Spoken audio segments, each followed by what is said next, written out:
سرور کہوں کہ مالک و مولا کہوں تجھے، باغ خلیل کا گل زیبا کہوں تجھے۔ تیرے تو وصف بے تناہی سے ہیں بری، حیراں ہوں میرے شاہ میں کیا کیا کہوں تجھے۔ لیکن رضا نے ختم سخن اس پہ کر دیا، خالق کا بدلہ خلق کا آقا کہوں تجھے۔ سبحان اللہ۔ بے انتہا مختصر حمد و صلوات کے بعد تمام حضرات عقیدت اور محبت کے ساتھ با آواز بلند حضور سرور کونین صلی اللہ علیہ وسلم کی بارگاہ میں درود و سلام کا نذرانہ پیش کریں۔ کوئی لب خاموش نہ رہے، تمام حضرات بلند آواز سے درود و سلام پڑھی۔ اللہم صلی علی سیدنا مولانا محمد معدن الجود والکرم۔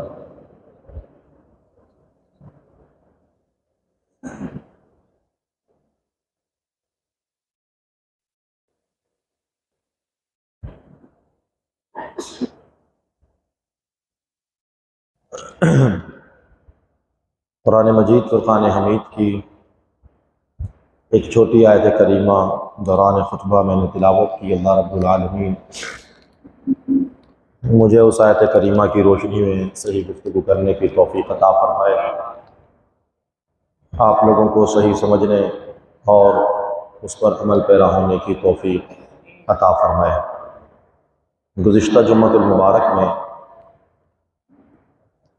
ہم نے قطب المشائخ، شیخ المشائخ، سلطان الاولیاء حضرت خواجہ نظام الدین اولیاء محبوب الہی رحمت اللہ تعالی علیہ کی سیرت کے حوالے سے گفتگو کی تھی، اور اس سے گزشتہ جمعہ میں پیر پیراں، میر میراں، شاہ جیلاں سیدنا الشیخ عبد القادر جیلانی رضی اللہ تعالی عنہ کے حوالے سے مختصراً گفتگو، جبکہ اولیاء کے حوالے سے ہم نے تفصیل کے ساتھ بات کی تھی۔ اللہ رب العالمین ہمیں ان تمام باتوں کو یاد رکھنے اور ان پر عمل پیرا ہونے کی توفیق عطا فرمائے۔ آج کے جمعۃ المبارک میں حضور سیدنا شیخ عبد القادر جیلانی رضی اللہ تعالی عنہ کے حوالے سے مختصراً گفتگو کرنے کی سعادت حاصل کریں گے، اس امید کے ساتھ کہ پروردگار عالم ہمیں اولیاء کے ذکر کی برکت سے، ان کے فیوز و برکات سے مستفیض فرمائے، اور ہمارے دلوں میں اللہ رب العالمین اپنے ولیوں کی سچی محبت کو پیدا فرما دے، اور اللہ رب العالمین ہمیں اپنے ولیوں کے نقش قدم پر چلنے اور ان کی سیرت اپنانے کی ہمیں توفیق عطا فرما دے۔ یہ جو اولیاء کا ذکر ہوتا ہے، مطلب اور مقصد فقط یہی ہوتا ہے کہ بندہ اللہ والوں سے محبت کرے اور پھر ان کی سیرت کو اپنانے کی کوشش کرے، اور صبح شام پھر ان کے نقش قدم پر چلنے کی کوشش کرے، جس طرح ان بزرگوں نے، ان ولیوں نے اپنی زندگی گزاری ہے، اسی طرح ہم اپنی زندگی کے شب و روز گزارنے کی کوشش کریں۔ مقصد یہ ہوتا ہے اولیاء کے بات کرنے کا کہ مخلوق خدا کا تعلق اللہ کے ولیوں کے ساتھ جڑ جائے اور اللہ کے ولیوں کے ساتھ مضبوط ہو جائے، پھر وہ ان سے محبت کرنے لگے اور ساتھ ساتھ ان کی تعلیمات پر بھی عمل کرنے لگ جائے۔ اللہ رب العالمین ہمیں اولیاء کی تعلیمات پر عمل کرنے کی بھی توفیق عطا فرمائے۔ میں پیر پیراں، میر میراں، شاہ جیلاں سیدنا شیخ عبد القادر جیلانی رضی اللہ تعالی عنہ کا ذکر اور ان کا ایک قول مبارک جو بڑا ہی مشہور قول مبارک ہے، اس پر گفتگو کروں گا۔ حضور سیدنا شیخ عبد القادر جیلانی رضی اللہ تعالی عنہ، ویسے تو آپ کی شخصیت کسی تعارف کی محتاج نہیں ہے، ولیوں کی چونکہ بات کرنا یہ رب تبارک و تعالی ہی کی بات کرنے کے مترادف ہے۔ کوئی اگر اللہ کے ولی کی بات کر رہا ہے تو وہ حقیقت میں اللہ ہی کی بات کر رہا ہے، اس لیے کہ ولیوں کو ولی بنانے والی ذات خدا کی ذات ہے، ان کو عزت دینے والی ذات خدا کی ذات ہے، ان کو مقام اور مرتبہ دینے والی ذات خدا کی ذات ہے، ان کا قرآن مجید میں ذکر کرنے والی ذات خدا کی ذات ہے۔ انہیں اس مقام تک پہنچایا کس نے؟ رب نے۔ تو ہم جب ان ولیوں کی بات کرتے ہیں، ان کی شان و شوکت کی بات کرتے ہیں، ان کے مقام اور مرتبے کی بات کرتے ہیں، تو وہ حقیقت میں ایسا ہے جسے رب کی بات کرنا۔ ولیوں کی عظمت اور شان و شوکت کو دیکھ کر اندازہ لگائیں کہ جس کی مخلوق اتنی شاندار ہے تو وہ رب کتنا شاندار ہوگا۔ جس کی مخلوق میں ایسے اعلیٰ عزت والے، عظمت والے لوگ ہیں، تو اللہ رب العالمین کی شان اللہ رب العالمین کی شان کس قدر بلند و بالا ہوگی کہ جس نے اتنے خوبصورت ولی امت محمدیہ میں ہم جیسے گناہ گاروں کو عطا فرمائے۔ حضور غوث پاک رضی اللہ تعالیٰ عنہ، اس کے متعلق علماء کرام فرماتے ہیں کہ آپ کا مقام اور مرتبہ اولیاء میں ایسے ہے جیسے انبیاء میں حضور کا مقام اور مرتبہ ہے۔ جیسے نبیوں میں ہمارے نبی شان والے ہیں، اسی طرح ولیوں میں غوث اعظم شان والے ہیں۔ یعنی جس طرح نبیوں میں حضور سے بڑا نبی کوئی نہیں، اسی طرح ولیوں میں غوث اعظم سے بڑا ولی کوئی نہیں ہے۔ آپ بلند مرتبے پر فائز ہیں، آپ بہت بڑی شخصیت ہیں، آپ کا مقام اور مرتبہ بہت زیادہ بلند و بالا ہے۔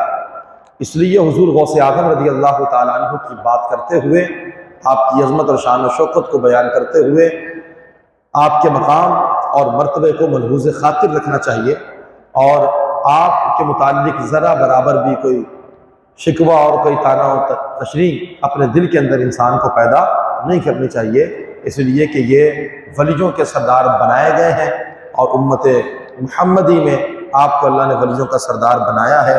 اسی طرح چونکہ ولیوں کے سردار ہیں تو جو مقام اور مرتبہ آپ کے لائق تھا، اللہ نے وہی مقام اور مرتبہ پھر آپ کو عطا فرمایا ہے۔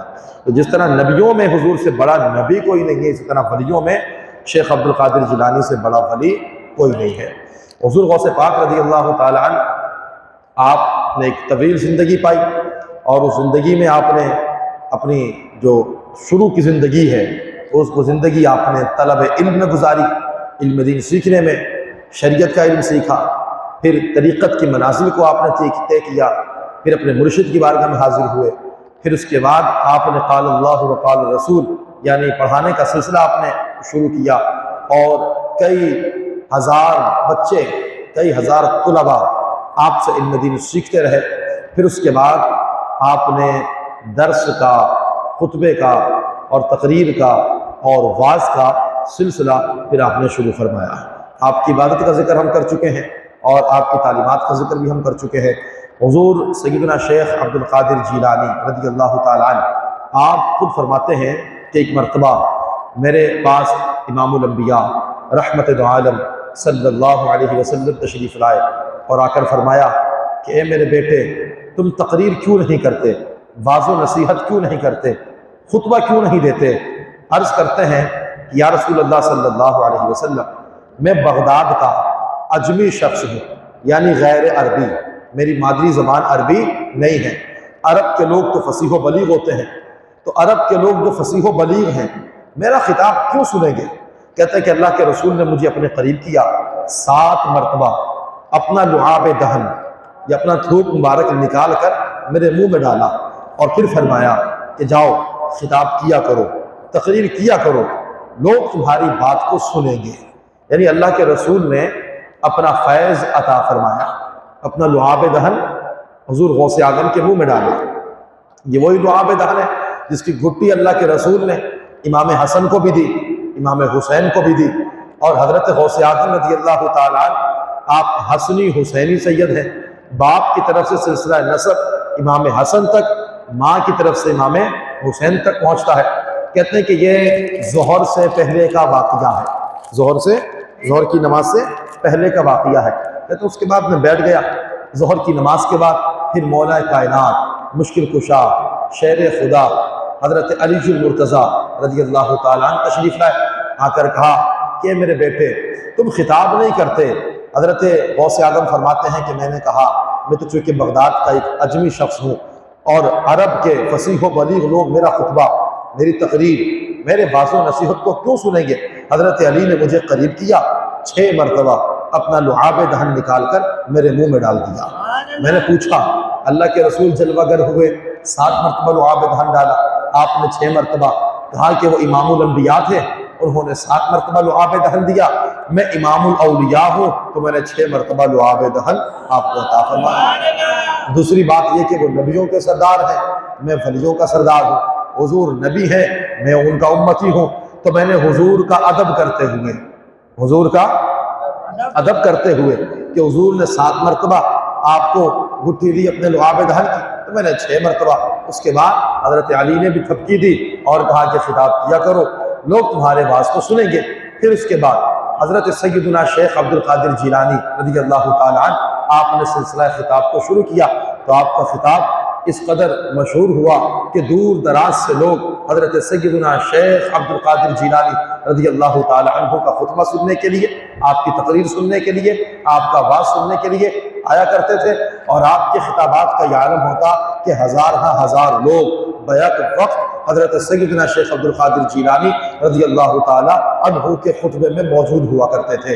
یعنی سینکڑوں یا درجنوں لوگوں کی بات نہیں، ہزار لوگ۔ آپ کی جو چھوٹی سے چھوٹی مجلس ہوتی، مورخین نے لکھا ہے وہ 10,000 لوگوں پر مشتمل ہوا کرتی تھی۔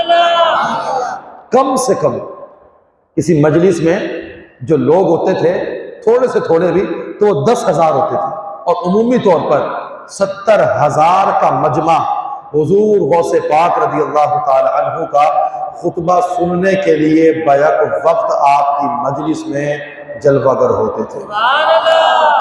70,000 ایک بہت بڑی تعداد ہے۔ اتنے لوگ حضور غوث پاک کا خطاب سنتے، اور اس میں سینکڑوں علماء ہوتے، اس میں سینکڑوں مفتیان اکرام ہوتے، اس میں سینکڑوں مشائخ اکرام ہوتے، اس میں سینکڑوں بزرگان دین ہوتے، بڑے بڑے جید علماء اکرام، 400 سے زائد جید علماء اکرام تو ایسے تھے جو آپ کے خطبے کو سن کر صرف اپنی کتابوں میں اور اپنی ڈائریوں میں انہیں محفوظ فرما لیا کرتے تھے۔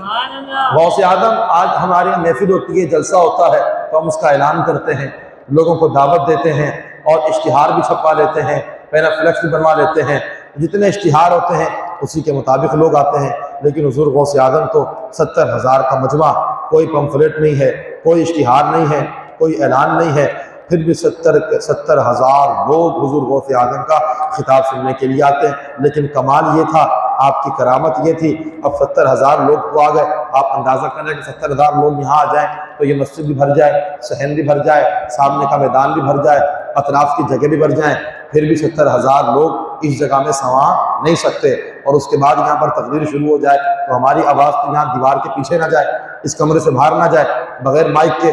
تو آج سے 1000 سال پہلے حضور غوث اعظم رضی اللہ تعالیٰ عنہ انتقال فرما گئے، 1100 سال گزر گئے حضور غوث اعظم کو، 1100 سال۔ اس ٹائم پہ نہ مائک ہے، نہ کوئی ٹیکنالوجی ہے، کوئی سسٹم نہیں ہے آواز آگے پہنچانے کا، تو کس طرح حضور غوث اعظم کا وہ خطاب سنتے تھے؟ ایسا تھوڑی ہے کہ آپ خطاب کر رہے ہیں، جو قریب بیٹھے ہیں وہ سن رہے ہیں، جو دور بیٹھے ہیں صرف دیکھ کر چلے جاتے ہیں، تو نہیں۔ حضور غوث اعظم رضی اللہ تعالیٰ عنہ خطاب فرماتے، اول سے لے کر آخر تک ایک ایک بندے کے کانوں میں حضور غوث اعظم کی آواز بغیر کسی مائک کے پہنچ جایا کرتی تھی۔ آہستہ بولتے ہیں آپ سبحان اللہ۔ بغیر کسی مائک کے آپ کی آواز پہنچ جاتی تھی۔ آخر میں مجمع کے آخر میں بیٹھنے والا شخص بھی آپ کی آواز کو سن لیا کرتا تھا۔ جس طرح سب سے قریب بیٹھا ہوا شخص حضور غوث اعظم کی آواز کو سنتا، سب سے آخر میں بیٹھنے والا شخص بھی اسی انداز کے ساتھ حضور غوث اعظم کی آواز کو سن لیا کرتا تھا۔ کوئی بندہ یوں ہاتھ کان پر رکھ کر نہیں سنتا تھا کہ مجھے آواز نہیں آ رہی، کہ میں دور بیٹھا ہوا ہوں، نہیں، چاہے قریب تھا چاہے دور بیٹھا تھا، وہ حضور غوث اعظم کی تقریر کو آرام سے تسلی کے ساتھ اپنی جگہ پر بیٹھ کر سماعت فرما لیا کرتا تھا۔ یہ رب کا خاص فضل تھا حضرت سیدنا شیخ عبد القادر جیلانی رضی اللہ تعالیٰ عنہ کی ذات کریمہ پر۔ اللہ نے یہ خاص آواز کی طاقت حضرت سیدنا شیخ عبد القادر جیلانی کو عطا فرمائی۔ اور ایک اور کمال کی بات یہ کہ آپ کہیں جیسے اب مائک چل رہا ہے، کوئی بندہ اسپیکر کے بالکل قریب بیٹھ جائے تو اس کو آواز تیز آتی ہے، کوئی دور بیٹھ جائے تو اس کو آواز کم آتی ہے، لیکن حضور غوث اعظم جب خطاب فرماتے تھے جتنی آواز آپ کے قریب بیٹھا ہوا شخص سنتا، اتنی ہی آواز مجمع کے آخر میں بیٹھنے والا شخص بھی اپنے کانوں سے سماعت فرمایا کرتا تھا۔ ایسے نہیں کہ قریب والے کے کان پھٹ رہے ہیں اور آخر والے کو آواز نہیں جا رہی، نہیں، جتنا قریب والا سنتا ہے اتنا ہی آخر والا سنتا ہے۔ تو یہ شان اور یہ مقام اور یہ مرتبہ اللہ رب العالمین نے سیدنا شیخ عبد القادر جیلانی رضی اللہ تعالی عنہ کو عطا فرمایا۔ آپ جب خطاب فرماتے تھے تو آپ کے خطاب کو سن کر ہزارہا لوگ آپ کے تقریر سے متاثر ہو کر کلمہ پڑھ کر مسلمان ہو جاتے۔ بعض مرتبہ ہزارہا لوگ اپنے گناہوں سے توبہ کر لیتے تھے۔ بہت سے لوگ جو ہے ان کے حضور غوث اعظم رضی اللہ تعالیٰ عنہ کے خطاب کو سن کر ان کی روحیں ان کے جسموں سے نکل جاتی تھی۔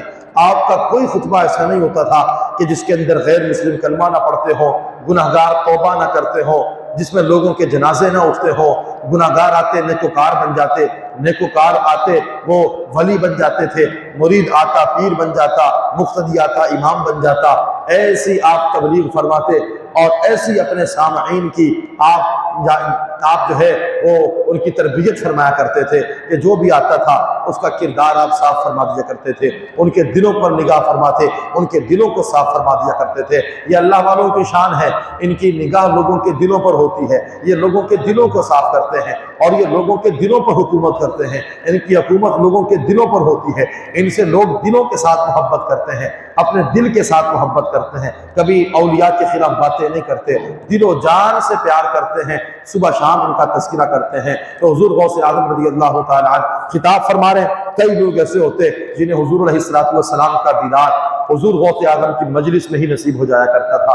ایک مرتبہ آپ خطبہ دے رہے ہیں، حضرت سیدنا شیخ علی بن حیتی آپ کے مرید خاص تھے، وہ تھوڑا لیٹ آئے، لیکن چونکہ لیٹ آئے تھے جہاں پیچھے جگہ ملنی تھی وہیں بیٹھ جاتے، لیکن انہوں نے آگے چلتے لوگوں کی گردنوں کو پھلانگتے ہوئے بالکل قریب آ کر حضرت سیدنا شیخ عبد القادر جیلانی کے سامنے آ کر بیٹھ گئے۔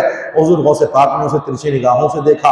ایک تو غلطی یہ ہے کہ دیر سے آیا ہے، دوسری غلطی یہ ہے کہ پھر لوگوں کو پھلانگتے ہوئے قریب آ گیا ہے۔ پھر جب وہ خطاب سننے کے لیے بیٹھے تھوڑی دیر کے بعد انہیں نیند بھی آ گئی، تو یہ تیسری غلطی ہے۔ اب کچھ دیر کے بعد حضور غوث پاک خطبہ دیتے اچانک آپ نے اپنی تقریر کو روکا، منبر سے نیچے اترے اور آ کر اپنے اس مرید کے سامنے ادب کے ساتھ دو زانوں ہو کر بیٹھ گئے، جس طرح ہم حالت نماز میں بیٹھا کرتے ہیں، اس انداز کے ساتھ۔ تو لوگ ڈر گئے، سہم گئے کہ پتہ نہیں کیا ہو گیا ہے۔ غوث پاک نے اپنا خطبہ چھوڑ دیا، منبر سے نیچے اتر کر آ گئے۔ آج تک کبھی آپ نے ایسا نہیں کیا کہ دوران خطبہ آپ نے منبر سے آپ نیچے اترے ہو، آج نہ جانے کیا ہوا منبر سے نیچے بھی آ گئے، مرید کے سامنے آ کر بیٹھ گئے۔ شاید حضور غوث پاک اس سے ناراض ہو گئے ہیں، جلال میں آ گئے، غصے میں آ گئے، ایک تو یہ دیر سے آئے، پھر لوگوں کی گردنیں پھلانگ کر آگے آ گئے، پھر آ کر سو گئے۔ تو شاید حضور غوث پاک ان پر غصہ فرمائے، جب تھپڑ وپڑ مار دیں ابھی حضرت شیخ علی بن حیتی کو، وہ آرام سے سو رہے ہیں اور حضور غوث پاک ان کے سامنے ادب کے ساتھ دو زانوں ہو کر جس طرح بندہ حالت نماز میں بیٹھتا ہے اس طرح ان کے سامنے بیٹھے۔ پیر اپنے مرید کے سامنے بیٹھا، مرید پیر کے سامنے بیٹھے تو سمجھ میں آتا ہے، لیکن یہاں پر پیر اپنے مرید کے سامنے ادب کے ساتھ بیٹھا ہوا ہے، سر جھکا ہوا ہے اور ہاتھ دو زانوں پر ہے۔ کچھ دیر کے بعد اچانک حضرت شیخ علی بن حیتی آپ کی آنکھ کھلی ٹھٹر کر، جیسے آنکھ کھلی تو سامنے حضور غوث اعظم کو دیکھا، وہ اچانک چونک گئے اور گھبرا گئے اور ہاتھ باندھ کر کہا سرکار آپ اس طرح میرے سامنے آ کر بیٹھے اور اس طرح ادب کے ساتھ؟ تو حضور غوث پاک رضی اللہ تعالی عنہ نے فرمایا مجھ سے میرے یہاں بیٹھنے کا سبب نہ پوچھ، بلکہ تو یہ بتا کہ تیری آنکھیں جب بند ہوئی تو تو نے خواب میں کیا دیکھا ہے؟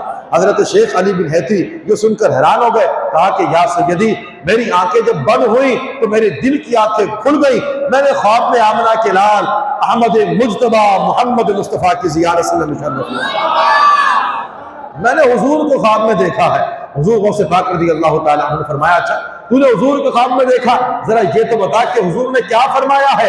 حضرت شیخ علی بن حیتی نے کہا کہ اللہ کے رسول نے مجھے فرمایا کہ اے علی اگر دنیا اور آخرت میں کامیابی چاہتا ہے تو میرے بیٹے عبد القادر کے دروازے کو تھام لے، اس کے دروازے کو پکڑ کر رکھے گا، دنیا میں بھی کامیاب ہو جائے گا، آخرت میں بھی کامیاب ہو جائے گا۔ یہ ہے شیخ علی بن حیتی جو آپ کے سامنے بیٹھے آ کر آنکھیں بند ہوئی، خواب میں حضور کی زیارت نصیب ہو گئی۔ کیونکہ حضور غوث پاک رضی اللہ تعالی عنہ کا یہ کمال اور یہ مقام اور مرتبہ ہے کہ آپ خود بھی حضور غوث اعظم کا کمال یہ ہے۔ حضرت شیخ علی بن حیتی نے تو بند آنکھوں سے دیکھا حضور کو، شیخ علی بن حیتی نے بند آنکھوں سے دیکھا حضور کو، لیکن غوث پاک کا مقام یہ ہے کہ آپ جاگتی آنکھوں سے امام الانبیاء کے دیدار سے مشرف ہو رہے تھے۔ آپ نے جب دیکھا نا کہ خواب میں علی بن ہیتی کے خواب میں حضور آ گئے تو آپ نے پھر اپنا خطبہ چھوڑ دیا، آپ نے اپنی تقریر کو روک دیا، آپ ممبر سے اتر کر نیچے آ گئے۔ آپ نے بتلا دیا کہ جب سرکار آ جائیں تو پھر تقریر کا وقت نہیں ہوتا، پھر ممبر پر بیٹھنے کا وقت نہیں ہوتا، بلکہ جب سرکار آ جائیں تو سرکار کے سامنے دو زانوں ہو کر ادب کے ساتھ بیٹھا جاتا ہے اور سر جھکا کر بیٹھا جاتا ہے۔ وہ تو خواب میں دیکھ رہے تھے، حضور غوث پاک جاگتی آنکھوں سے دیکھ رہے تھے۔ حضور غوث پاک نے تو کئی مرتبہ جاگتی آنکھوں سے آپ اللہ کے رسول کے دیدار سے مشرف ہوئے۔ آپ کی ولادت کی بشارت خود مصطفیٰ نے دی، آپ کی ولایت کا اعلان خود مصطفیٰ نے کیا ہے، آپ کو لقب خود دربار رسالت سے عطا کیے گئے۔ تو حضور غوث اعظم رضی اللہ تعالیٰ عنہ ولیوں کے سردار ہیں۔ پھر آپ نے منبر پر بیٹھ کر یہ جو اعلان کیا قدمی ھذہ علی رقبۃ کل ولی اللہ، یہ کوئی معمولی اعلان ہے؟ بہت سے لوگ اعتراض کرتے ہیں کہ یار آپ بات کرتے ہیں کہ قدمی ھذہ علی رقبۃ کل ولی اللہ، کہ عبد القادر جیلانی نے کہا کہ میرا قدم ہر ولی کی گردن پر ہے، تم اتنے زور و شور کے ساتھ اس کو بیان کرتے ہو، یہ کوئی قرآن و حدیث کی بات ہے؟ یہ اعتراض کرتے ہیں، یہ بھونگے قسم کے اعتراضات ہیں۔ قرآن و حدیث سے ہٹ کر بھی آپ دیکھیں، یہ جو قول مبارک ہے یہ معمولی قول نہیں ہے، یہ پیران پیر کا قول ہے، یہ غوث اعظم کا قول ہے، یہ شیخ عبد القادر جیلانی کا قول ہے، جسے اللہ نے ولیوں کا سردار بنایا یہ اس کا قول ہے۔ اور یہ بزرگان دین سے، جماہیر اولیاء اکرام سے، جمہور اولیاء اکرام سے مسلسل تواتر کے ساتھ نقل ہوتا چلا آ رہا ہے۔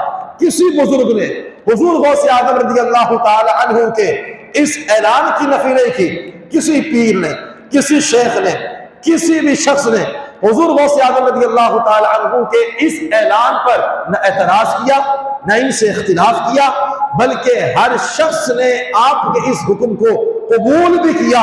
اور جتنے اولیاء کرام گزرے ہیں انہوں نے حضور غوث اعظم کے اس اعلان کے سامنے اپنا سر تسلیم خم فرمایا ہے۔ یہ جملہ اور یہ قول جو حضور غوث اعظم کا ہے یہ عام قول نہیں ہے، یہ عام جملہ نہیں ہے۔ یہ نہ سوچیں کہ یہ قول ہی تو ہے، یہ دیکھیں کہ یہ قول کس کا ہے، یہ بات کہی کس نے ہے؟ میں نے کہی ہے، آپ نے کہی ہے، کوئی چودھری صاحب بول کر چلے گئے، کسی ملک کا بادشاہ کر بول گیا، کوئی وزیر آ کر بول گیا، نہیں، پیران پیر، پیر پیرا، میر میرا، شاہ جیلا، شہنشاہ بغداد، جن کے سامنے خواجہ معین الدین چشتی اجمیری 90 لاکھ لوگوں کو کلمہ پڑھا کر مسلمان کرنے والے نے اپنا سر جھکایا، جن کے سامنے شیخ شہاب الدین عمر سہروردی نے اپنا سر جھکایا، جن کے سامنے شاہ بہاؤالدین نقش بند سرکار نے اپنا سر جھکایا، ان بڑی بڑی ہستیوں نے جب اس قول کو قبول فرما لیا ہے، اس کے بعد اگر کوئی شخص اٹھ کر اس قول پر اعتراض کرتا ہے تو اس سے بڑا بدبخت اور اس سے بڑا لعین اور اس سے بڑا جھوٹا اور اس سے بڑا فاسق اور فاجر آدمی کوئی نہیں ہو سکتا کہ جو رب کے ولیوں کے قول کو معمولی سمجھتا ہے اور ان کی باتوں کو ماننے کے لیے تیار نہیں ہوتا۔ حضور غوث اعظم رضی اللہ تعالی عنہ کا یہ اعلان قدمی ھذہ علی رقبۃ کل ولی اللہ، میں صرف اسی پر گفتگو کر کے اپنے گفتگو کو ختم کر دوں گا کہ یہ جو اعلان تھا اس کی اہمیت کیا ہے۔ حضور غوث پاک نے یہ نہیں کہا میرا قدم میرے سلسلے کے ولیوں کی گردنوں پر، یہ نہیں کہا میرا قدم میرے سلسلے کے جو ولی ہیں ان کی گردن پر، یہ نہیں کہا، یہ بھی نہیں کہا کہ میرے سلسلے کے جو میرے لوگ ہیں یا جو میرے مریدین ہیں ان کی گردن پر میرا قدم نہیں۔ دعویٰ بہت بڑا ہے، یہ جو جملہ ہے نا قدمی ھذہ علی رقبۃ کل ولی اللہ، اس جملے کو لے کر جو لوگوں کے پیٹ میں مروڑ اٹھتے ہیں وہ صحیح ہے، اس لیے کہ دعویٰ بہت بڑا ہے، دعویٰ آہستہ بولتے ہیں آپ، دعویٰ بہت بڑا ہے کہ میرا قدم ہر ولی کی گردن پر۔ تو ولی تو ویسے ہی شان والا ہوتا ہے، ولی تو ہوتا ہی وہ ہے جو رب کا دوست ہوتا ہے، کہ سبحان اللہ، ولی وہ ہوتا ہے جو رب کا محبوب ہوتا ہے، ولی وہ ہوتا ہے جو رب کا پیارا بندہ ہوتا ہے۔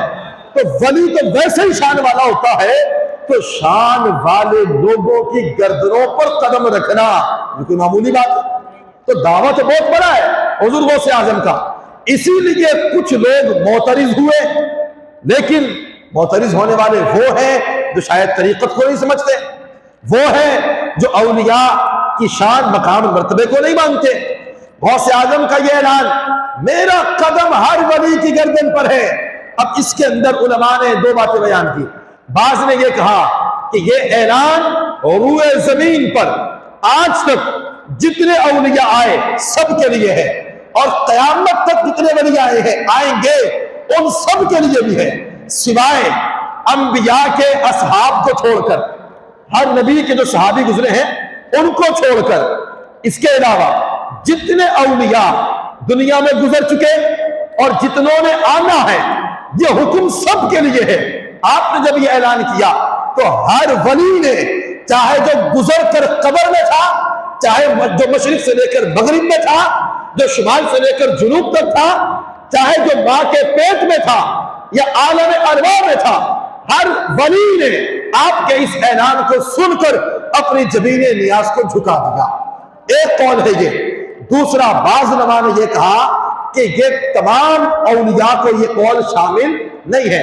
وہ یہ کہتے ہیں کہ یہ قول ہے حضور غوث اعظم کا جو قول مبارک ہے کہ میرا قدم ہر ولی کی گردن پر ہے، وہ یہ کہتے ہیں کہ حضور کے اصحاب کو چھوڑ کر، حضور کی آل میں سے ائمہ اکرام کو چھوڑ کر، 12 امام جو گزرے، 11 گزر چکے، ایک امام مہدی نے آنا ہے، حضور کے اصحاب کو چھوڑ کر اور حضور کی آل میں سے ائمہ اکرام کو چھوڑ کر اور قرب قیامت امام مہدی اور حضرت عیسیٰ کو چھوڑ کر، حضور کے بعد سے لے کر قیامت تک جتنے اولیاء گزر چکے، جو آئے ہیں، جو آ چکے ہیں یا جنہوں نے آنا ہے، حضور غوث اعظم کا یہ اعلان ان سب کے لیے ہے۔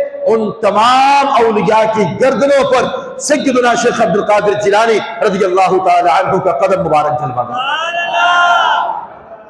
تو ان دونوں قولوں کے مطابق حضور غوث پاک رضی اللہ تعالی عنہ ولیوں کے سردار ہیں۔ حضور غوث پاک ولیوں کے سردار ہیں۔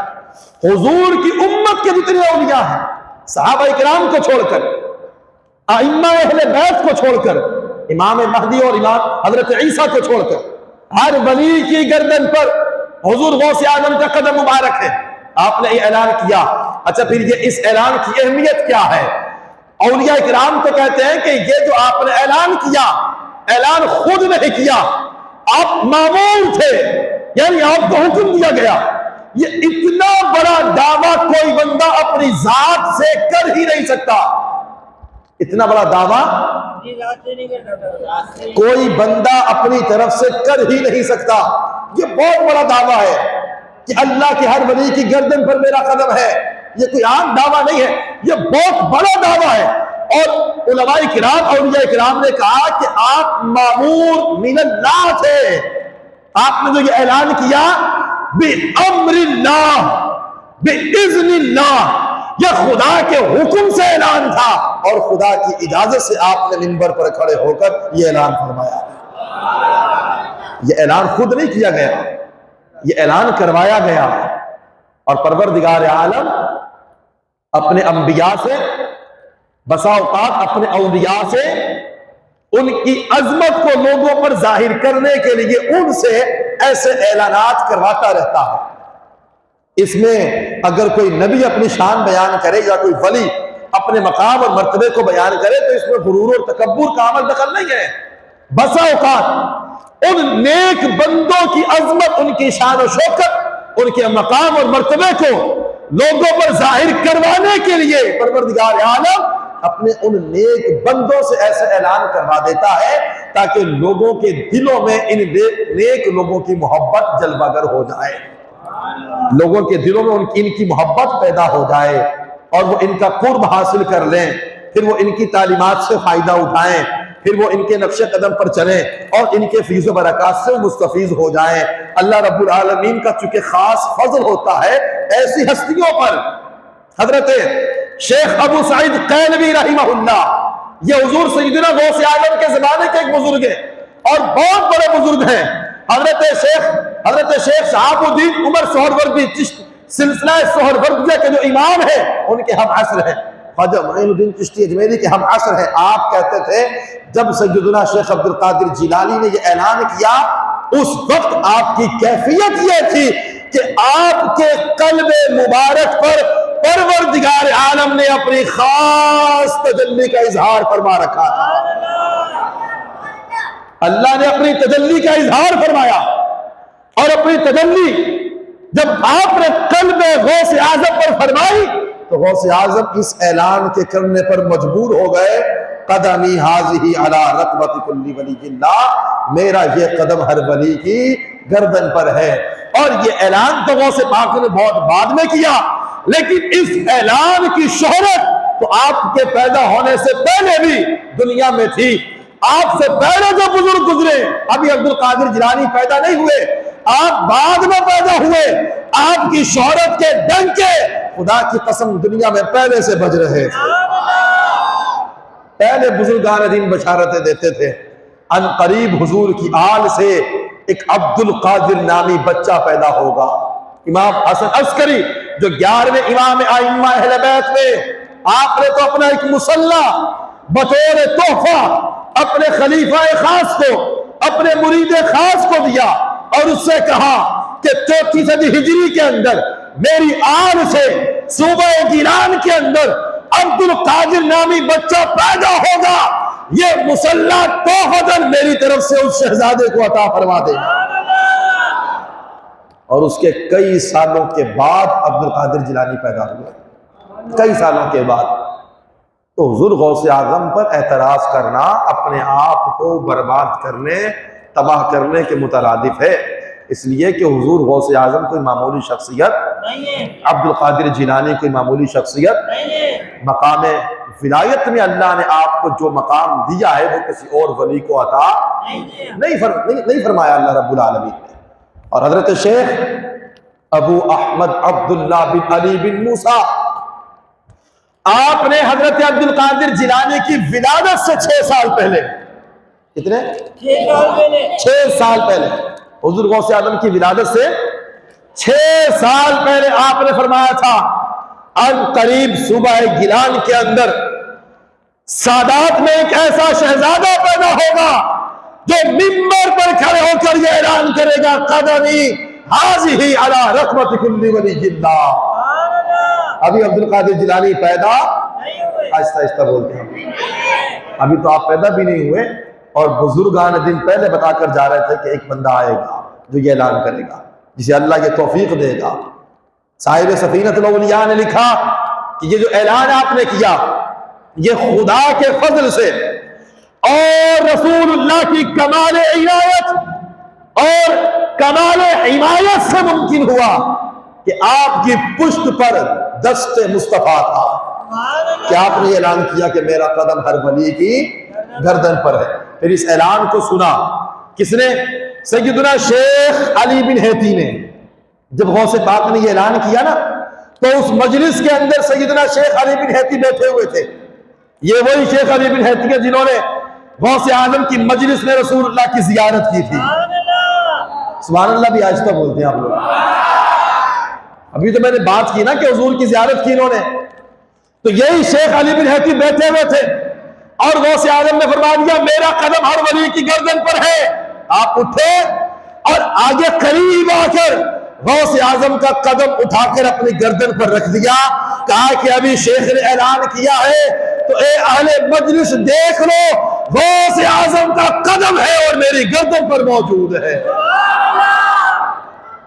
اور پھر اس اعلان کو خواجہ خواجگان والی ہندوستان عطائے رسول خواجہ معین الدین چشتی اجمیری، آپ نے کہاں پر سنا؟ خراسان کی پہاڑیوں میں۔ کہاں پر سنا؟ خراسان کی پہاڑیوں میں۔ خراسان ایران کا علاقہ ہے، اس کا ایران کا، آہستہ آہستہ بول جائے، اور بغداد ہے عراق کا، عراق کا شہر۔ دونوں ملک علیحدہ ہیں، آہستہ بول جائے، دونوں ملک علیحدہ ہیں، دونوں شہر بھی علیحدہ ہیں، دونوں کے درمیان فاصلہ بھی بہت طویل فاصلہ ہے۔ غوث اعظم نے منبر پر خطبے میں بغداد میں یعنی عراق میں قدمی حاضی علی رقبت کل ولی اللہ، میرا قدم ہر ولی کی گردن پر۔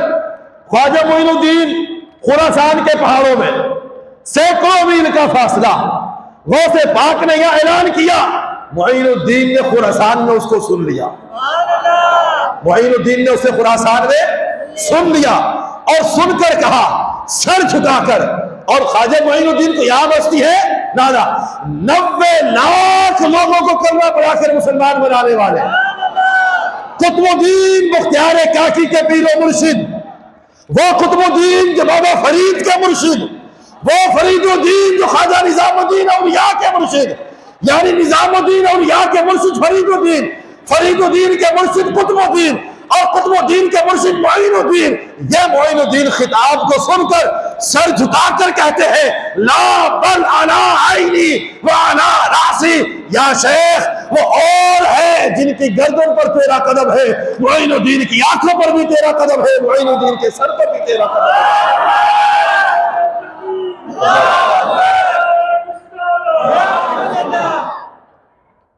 معین الدین تو سمجھ گئے کہ اس اعلان میں کچھ طاقت ہے جن کی وجہ سے آپ اور میں مسلمان ہیں۔ یہ برِ صغیر پاک و ہند میں اسلام خواجہ معین الدین چشتی اجمیری کے ذریعے پہنچا ہے نا، بولتے نہیں آپ، یہی بزرگان دین ہے نا جو اس دھرتی پر داتا علی اجمیری کے صدقے سے، خواجہ معین الدین چشتی اجمیری کے وسیلے سے، یہی لوگ ہیں، انہوں نے آ کر یہاں پر دین کے علم کو بلند کیا نا، تو ہم مسلمان ہیں آج۔ سمجھ میں آ رہی ہے نہیں آ رہی؟ تو وہ معین الدین تو سمجھ گئے کہ ہاں اس اعلان پر سر جھکانا سلسلہ چشت کے سرخین، بانی سلسلہ چشت کے سر جھکا دیا، اور لوگ یار یہ کیسے ہو سکتا ہے، اتنی دور سے غوث پاک بیان کر دے اور وہ سن لے، تو بات سمجھ میں نہیں آتی۔ کہا ہے قرآن میں، کہا ہے حدیث میں، کہا ہے اور بھائی یہ تو قرآن کے بعد کا واقعہ ہے، قرآن تو اس سے 400 سال پہلے نازل ہو چکا، اور حضور صلی اللہ علیہ وسلم بھی اس دنیا سے پردہ فرما چکے، تو کیسے غوث اعظم کے اس واقعے کو قرآن و حدیث سے ہم دکھائیں؟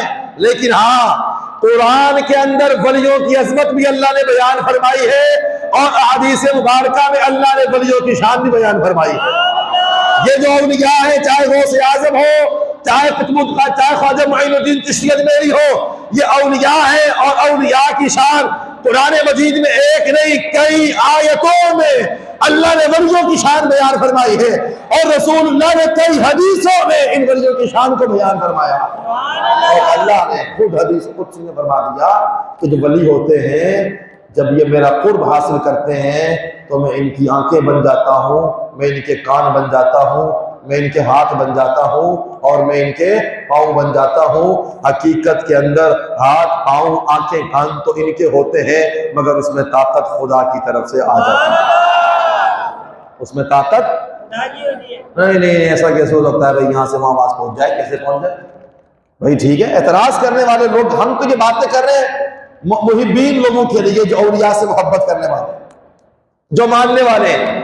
یہ باتیں عشق والوں کے لیے، محبت والوں کے لیے ہوتی ہیں، جو اللہ کے حکم کے سامنے اپنا سر جھکاتے، مولا تو نے اگر عبد القادر جیلانی کو غوث اعظم بنایا ہے تو ہم تسلیم کرتے ہیں، تو نے اگر معین الدین کو خواجہ اجمیر بنایا ہے تو ہم تسلیم کرتے ہیں، تو نے اگر علی اجمیری کو داتا بنایا ہے تو ہم تسلیم کرتے ہیں، تو نے اگر حضرت عثمان مروندی کو لال شہباز قلندر بنایا ہے تو ہم تسلیم کرتے ہیں۔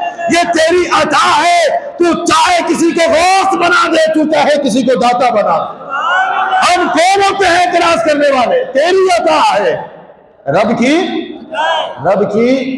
بلند آواز سے یہ رب کی اس نے عطا کیا۔ کیسے پہنچ گئی؟ ہم نے کہا قرآن کے اندر اس کا حوالہ، آہستہ بول دیا، قرآن میں اس کا حوالہ موجود ہے۔ ہم آپ کو قرآن سے ثابت کر دیتے ہیں کہ اگر بندہ کہیں پر بیٹھ کر اعلان کر دے تو اس کا اعلان دور و دراز تک لوگ سن لیتے ہیں، بغیر مائک کے بھی اور بغیر موبائل کے بھی، دونوں کے بغیر بھی سن لیتے ہیں، لیکن وہ میری اور آپ کی بات کس کی ہو رہی ہے؟ غوث اعظم کی۔ یہ بھی دیکھیں بات کس کی ہو رہی ہے؟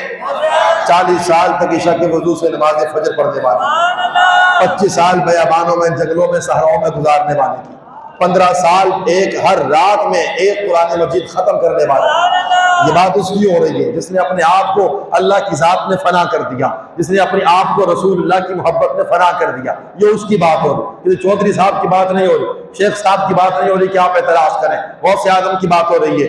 قرآن مجید 17واں سپارہ ہے، کہتے ہیں کہ حضرت ابراہیم ہے، اللہ نے حکم دیا کہ ابراہیم کعبے کو تعمیر کرو۔ کیا کہا؟ کعبے کو تعمیر کرو۔ حضرت ابراہیم نے کعبہ تعمیر کر دیا، کعبے کی عمارت مکمل ہو گئی۔ اللہ نے فرمایا کہ ابراہیم کھڑے ہو جاؤ اور اعلان کرو کہ لوگ اس گھر کا طواف کریں۔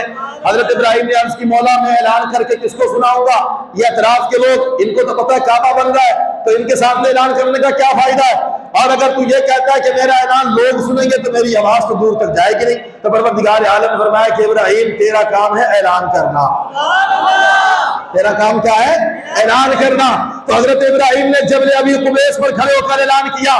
اللہ قرآن میں فرماتا ہے وَأَذِّن فِي النَّاسِ بِالْحَجِّ يَأْتُوكَ رِجَالًا وَعَلَىٰ كُلِّ ضَامِرٍ يَأْتِينَ مِنْ كُلِّ فَجٍّ عَمِيقٍ۔ حضرت ابراہیم جبل ابی قبیس پر کھڑے ہو گئے، آپ نے اعلان کیا کہ لوگوں آؤ، خدا کا گھر بن گیا، تعمیر ہو چکا، آؤ طواف کرنے کے لیے اور عبادت کرنے کے لیے۔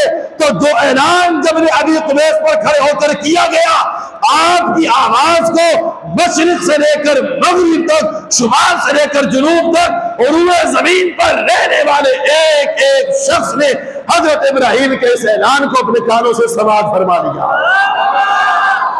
ہر شخص نے سن لیا زبان، اور اس کے بعد حضور نے تو فرمایا کہ جو لوگ اپنی ماں کے پیٹ میں تھے ابھی دنیا میں آئے، جو باپ کے پشت میں تھے دنیا میں آئے، جو عالم ارواح میں تھے، ان لوگوں نے بھی حضرت ابراہیم کے سلام کو سن لیا۔ ان لوگوں نے بھی حضرت ابراہیم کے سلام کو سن لیا۔ تو کوئی چھٹلا سکتا ہے اس بات کو؟ اعتراض کر سکتا ہے؟ یہ تو خالص قرآن و حدیث کی بات ہو رہی ہے۔ ہر شخص نے، آپ نے بھی حضرت ابراہیم کے اعلان کو سنا، آپ نے بھی سنا، یاد نہیں کرے گا بات۔ سرکار نے فرمایا کہ جس نے سن کر لبیک کہا اللہ اسے حج کی توفیق دے گا، اور جس نے 2 مرتبہ کہا وہ 2 حج کرے گا، جس نے 25 مرتبہ لبیک کہا وہ 25 مرتبہ حج کرے گا۔ جس نے حضرت ابراہیم کے اس اعلان پر لبیک نہیں کہا وہ حج کی سعادت پا نہیں سکتا۔ تو سوچئے جو رب حضرت ابراہیم کے اس اعلان کو مشرق سے لے کر مغرب تک پہنچا سکتا ہے، جو ماں کے پیٹ میں لوگ ہوں ان تک پہنچا سکتا ہے، جو عالم ارواح میں لوگ ہوں ان تک پہنچا سکتا ہے، وہی رب غوث اعظم کے اس اعلان کو عروہ زمین پر رہنے والے ہر ولی کے کانوں تک کیوں نہیں پہنچا سکتا؟ وہاں پر بھی رب کی قدرت تھی، یہاں پر بھی رب کی قدرت ہے۔ ہاں، وہاں پر نبی کا معجزہ تھا، یہاں پر حضور غوث اعظم رضی اللہ تعالی عنہ کی کرامت کی بات ہو رہی ہے۔ کرامتوں کے پیچھے بھی اصل طاقت خدا کا فضل ہوتا ہے، اور معجزے کے پیچھے بھی اصل کمال رب کا ہی کمال ہوا کرتا ہے۔ جس نے حضرت ابراہیم کی آواز کو پہنچایا ہے وہی غوث اعظم کی آواز کو پہنچا دے گا۔ بات ختم ہو گئی ہے، لیکن کوئی بندہ پھر بھی سر پھر آدمی ہو، وہ اٹھ کر کہے کہ یہ تو نبی کی بات ہو رہی ہے، نبی کو اللہ نے یہ شان عطا فرما دی، تو تھوڑا آگے چلتے ہیں۔ حضور صلی اللہ علیہ وسلم کے دوسرے خلیفہ مراد مصطفیٰ داماد مرتضیٰ حضرت فاروق اعظم رضی اللہ تعالیٰ عنہ، آپ نے اپنے دور کے اندر ایک لشکر تیار کیا نہاوند میں لڑنے کے لیے، کہا اس لشکر کو بھیجا، تو اس کا آپ نے ایک امیر مقرر کیا جس کا نام تھا ساریہ بن حسین، سین والا حسین نہیں، صاد والا، ہاں صاد یا نون حسین، ساریہ بن حسین۔ آپ نے اس لشکر کا حضرت ساریہ کو امیر بنا دیا۔ لشکر چلا گیا، جنگ شروع ہو گئی۔ نہاوند اور مدینے کے درمیان 3000 میل کا فاصلہ ہے۔ کتنا؟ کلومیٹر نہیں، 3000 میل۔ کتنا؟ 3000 میل کا فاصلہ ہے۔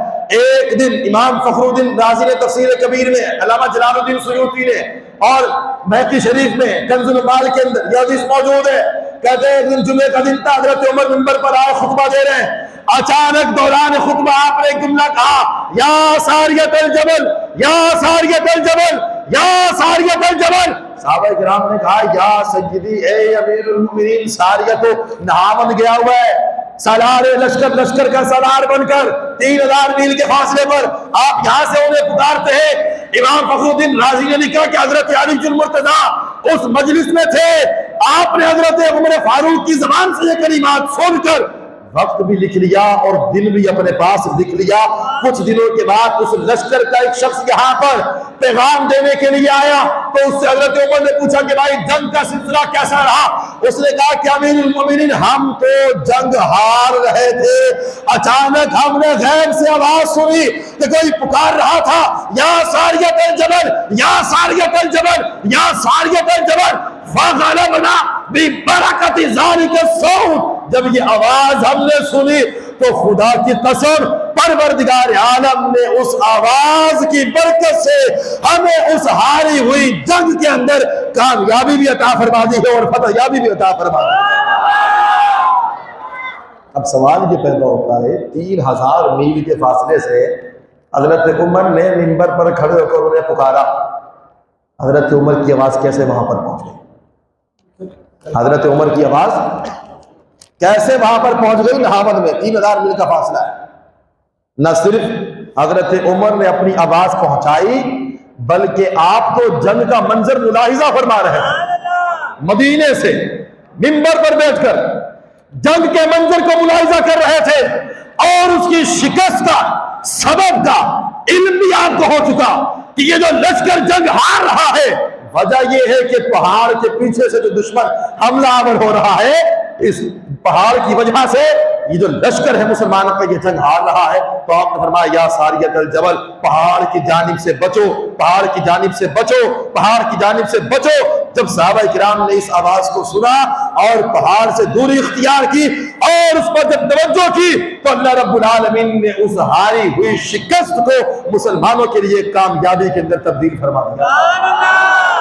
تو جو رب حضرت عمر کی آواز کو مدینے سے نہاون پہنچا سکتا ہے، وہی رب غوث اعظم کی اس آواز کو اولیاء کے کانوں تک بھی پہنچا سکتا ہے۔ نہ صرف یہاں تو فاروق اعظم نے آواز لگائی بلکہ آپ نے تو ان کے اس منظر کو دیکھا بھی، پھر وہاں پر ساریہ سمیت پورے لشکر نے اس اعلان کو سنا بھی، اور اس کے بعد حضرت عمر نے تو کہا یا ساریۃ الجبل، بندہ غائب بھی ہے، بندہ دور بھی ہے، پھر بھی لفظ یا کے ساتھ آپ نے ساریہ کو مخاطب کیا۔